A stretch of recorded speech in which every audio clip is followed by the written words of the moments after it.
Your dog is dangerous and needs to be put down.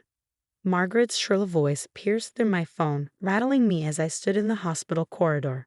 Around me, the hum of beeping monitors and hushed voices of nurses faded into static. I've already called animal control. They're on their way to your house right now. My stomach dropped. Max, my therapy dog, my partner, my friend, he was home, resting after a long day of comforting sick children. What are you talking about, Margaret? I forced my voice to stay steady, though panic clawed at my throat. Max is a trained therapy dog. He wouldn't hurt anyone. He lunged at me, she gasped, her voice dripping with manufactured fear. I stopped by to drop off groceries, and that beast tried to attack me. I won't let a dangerous animal live next door to my son and grandchildren. I wanted to tell her the truth, that David, my husband, had trained Max with me, that our children adored him. But arguing with Margaret when she was like this was pointless. Instead, I texted David. Your mother called animal control on Max. Get home. Now. My name is Emma, and at 32, I never imagined I'd be racing home from work to save my therapy dog from being euthanized over my mother-in-law's lies. Max had been part of our family for 5 years, ever since I rescued him from a shelter and recognized his gentle, unwavering spirit. With training, he became an essential part of our hospital's therapy dog program, offering comfort to children facing the unimaginable. Margaret, however, had hated Max from the beginning. Not because he was dangerous. He was anything but because she couldn't control him. Unlike her pampered Pomeranians who yapped and obeyed her every whim, Max followed only trained commands. That drove her crazy. He doesn't respect me. She had complained more than once. A dog should obey anyone in the family. I had tried explaining that therapy dogs were trained to respond only to their handlers for safety reasons. But to Margaret, it wasn't about logic, it was about control. As I sped home, my phone buzzed with updates from David. 2 animal control officers here. Mom's putting on a show. A second later, she's crying and showing them a bite mark on her arm. Get here fast, bringing Max's credentials. I pulled into the driveway just as one of the officers was inspecting Margaret's arm. David stood beside Max, who sat calmly in his therapy vest, confused but obedient. That's him, Margaret shrieked, pointing at Max. That's the vicious animal that attacked me. Officer Chen, the woman examining Margaret's arm, frowned. Mom, this appears to be ink. Margaret jerked her arm back. What? No, it's a bite. Are you calling me a liar? I stepped forward, flashing my hospital ID and Max's certification papers. Officers, I'm Emma Mitchell. Max is a certified therapy dog at Children's Memorial Hospital. He helps sick kids get through chemotherapy, surgeries, and trauma. He wouldn't attack anyone. Her partner, Officer Rodriguez, was already scanning Max's credentials. These are all valid. Multiple certifications, routine evaluations. This is an extremely well-trained dog. But he attacked me, Margaret shrieked. I demand you take him away. Officer Chen exchanged a glance with her partner before pulling out her phone. Actually, we have footage from your Ring doorbell camera showing exactly what happened. My breath caught. The camera. I had forgotten about it. She played the video. It showed Margaret arriving, glancing around before digging into her purse and pulling out what appeared to be a marker. Then she drew something on her arm, glanced at the door, and started screaming, while Max remained visible behind the glass door, sprawled peacefully on his bed, never even moving. Silence. Officer Rodriguez turned to Margaret, his expression unreadable. Mrs. Mitchell, filing a false report against a service animal is a serious offense. This isn't just a waste of our time, it could result in criminal charges. Margaret paled. I was just concerned for my family's safety. I tried to have my therapy dog put down. I snapped, unable to hold back. Max helps kids facing some of the worst days of their lives. He sits with them through pain, through fear. And you tried to take that away because you couldn't stand that he wouldn't roll over for you. David, silent until now, finally spoke. Mom, this has to stop. Your obsession with controlling Emma, with controlling Max, it's gone too far. Davy, I was just thinking of you and the children. Margaret's voice softened into the manipulative tone I knew too well. You can't trust these shelter dogs. What if? Mrs. Mitchell, Officer Chen cut in, unimpressed. We need to talk about the legal consequences of your actions. She turned to me. Would you like to press charges? Margaret gasped. Charges? But I'm family. Emma, tell them I'm family. I looked at Max, his brown eyes calm, patient, so different from the venom radiating off Margaret. How many children had he helped? How many people had found comfort in his presence, and she had tried to erase all of that for the sake of her own ego? I exhaled slowly. Then, with absolute certainty, I said, yes, I want to press charges. Margaret whirled to David, her voice shrill. Son, are you going to let her do this to your own mother? David didn't hesitate. He wrapped an arm around me and said quietly, Mom, you did this to yourself. Officer Rodriguez stepped forward. We'll need you to come with us to the station. We can do this the easy way or the hard way. Margaret straightened her designer jacket, trying to salvage her dignity. Fine, but this isn't over. As she was led to the patrol car, I knelt beside Max, pressing my forehead to his soft fur. He licked my cheek, the same gentle reassurance he gave to frightened children at the hospital. I'm so sorry, boy, I whispered. I won't let anyone hurt you. David squeezed my shoulder. What do we do now? I stood up, watching the police car disappear down the street. Now, we get ready for tomorrow. Max has appointments with 3 kids starting their first round of chemo. They need him more than ever. Max's tail wagged at the word appointments. He knew what it meant. More children to help, more love to give. And no matter what Margaret tried next, she would never take that away from him. But as I watched the car disappear, I knew this wasn't over. Margaret never accepted defeat easily. And whatever came next, this was only the beginning. The fallout from Margaret's arrest was swift and brutal. Within hours, my phone was flooded with messages from her side of the family, each one dripping with outrage. How could you do this to your mother-in-law? She was only trying to protect the family. You're tearing us apart over a dog. I scrolled through the accusations, my fingers tightening around the phone.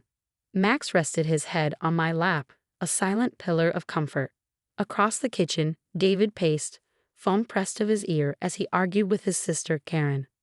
No, Karen, you don't understand, he said, exasperation lacing his voice. Mom drew fake bite marks on herself and called animal control. She tried to have Max put down. Yes, we have it on video. No, this isn't Emma being dramatic. I shut off my phone and turned my attention to Max's therapy vest, adjusting the straps for tomorrow's hospital visits. There were more important things to focus on. 3 young patients who needed Max's comfort far more than I needed to defend myself against Margaret's flying monkeys. The next morning, as we stepped outside, the sight of our car stopped me cold. The tires had been slashed. A note, tucked under the windshield wiper, sent a chill through me. This is just the beginning. Give up the dog or else. David swore under his breath and immediately called the police. I checked the security cameras and sure enough, Karen's teenage son was caught in the act, taking revenge in Margaret's name. I'm calling a rideshare, I told David, already pulling out my phone. These kids can't wait. Max has work to do. And he did. At the hospital, Max reminded me exactly why we were fighting so hard to protect him. 10-year-old Sophie, one of the twins starting radiation therapy, was trembling with fear until Max rested his head in her lap. Slowly, her tears stopped. He's so soft, she whispered. Will you stay with me? The whole time, I promised. Max never leaves anyone who needs him. Her sister, Sarah, had been trying to be strong for them both, but when Max gently placed his paw in her hand, her own mask cracked. By the time they were led into treatment, their fear had been replaced with quiet determination because Max would be waiting when they came out. Then there was Tommy, the 8-year-old who had survived a car crash that stole his parents.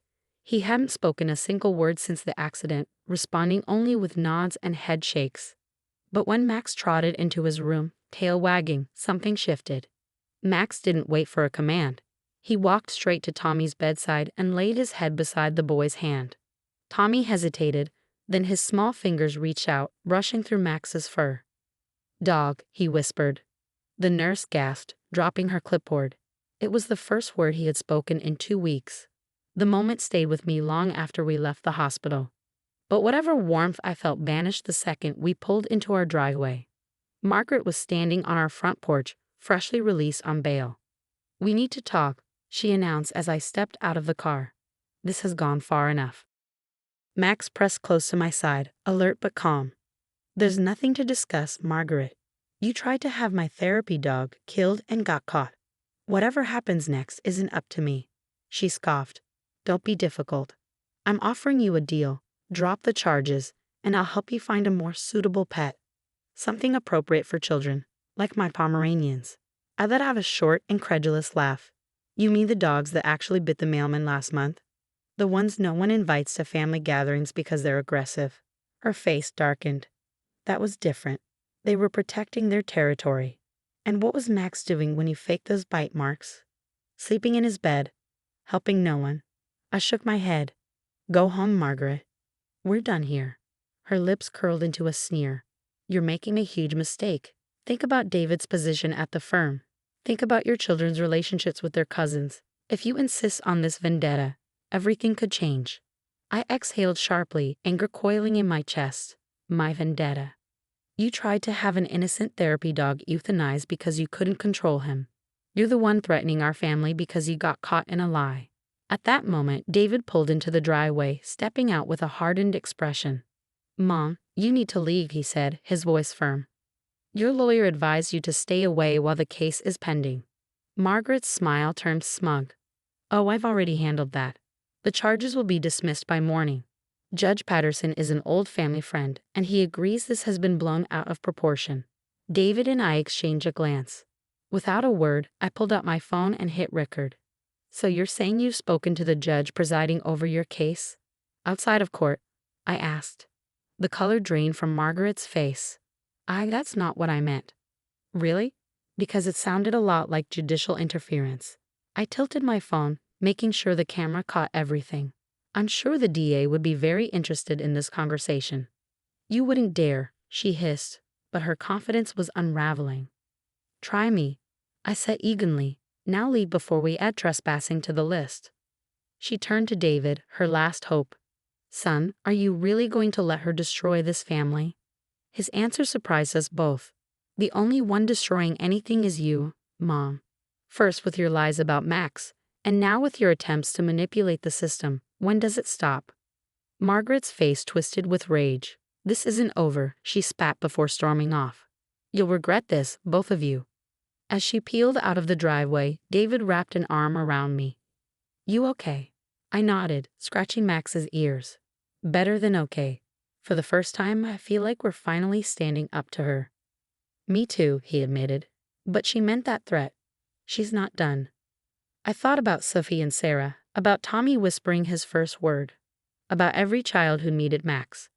Then let her try, I said, because we're not backing down. Max wagged his tail, as if agreeing.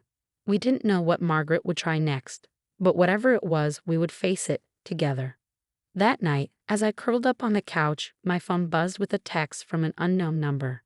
A photo filled the screen, Max's therapy dog certification, burning in what looked like Margaret's fireplace.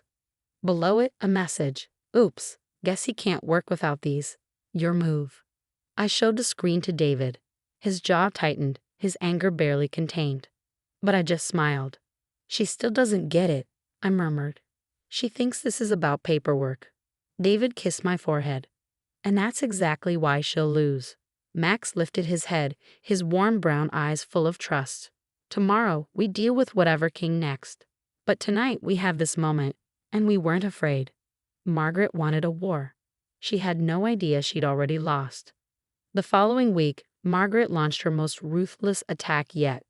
I arrived at the hospital to find Dr. Chen waiting for me, her expression unreadable. Emma, I'm so sorry, she said. The board is temporarily suspending Max's visits while they conduct an investigation. My stomach dropped. What investigation? She handed me a thick folder. Inside were dozens of formal complaints, all claiming Max had shown aggressive behavior. The reports were signed by different names, but the handwriting was eerily familiar. Margaret, I whispered, fury rising in my chest. She orchestrated all of this because of the charges against her. Dr. Chen nodded. I had my doubts too, which is why I've already started reviewing our therapy session footage. Your mother-in-law didn't realize that all interactions are recorded for liability purposes.